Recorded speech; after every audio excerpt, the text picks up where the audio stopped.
Hey everybody, it's Chris. And I want to start out by wishing you the warmest holiday season and to also thank you for being part of our listening audience.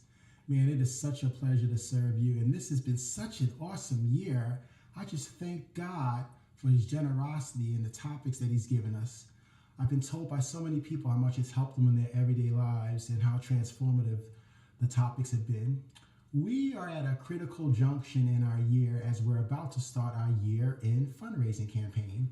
And right now, we are believing God for $175,000 to come in between now and year-end. $75,000 of that is to get us back in the black. And the remaining $100,000 is to set aside some reserves so that we can start some initiatives on some of the things that have been in our heart in 2017.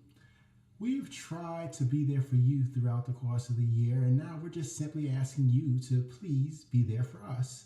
Oftentimes I'm asked by people, Chris, why or how come you get to this point every year and we have these huge financial needs? And the answer is simple. As a board, we made a conscious decision to use every second of our podcast time up until now for teaching.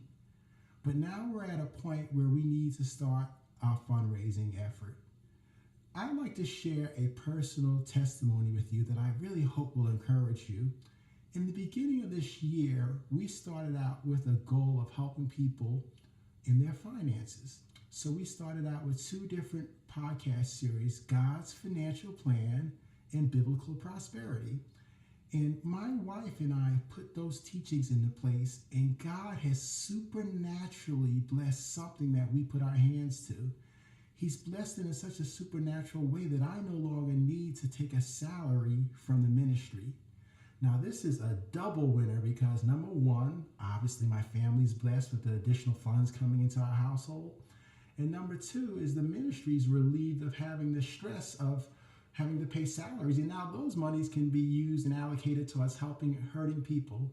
Now let me be crystal clear. I am still doing the same amount of work. I'm just not getting paid for it. Now I share that with you to encourage you because God is not a respecter of persons, and if he'll do it for me, he'll do it for you. God bless you, and we'll see you at the top.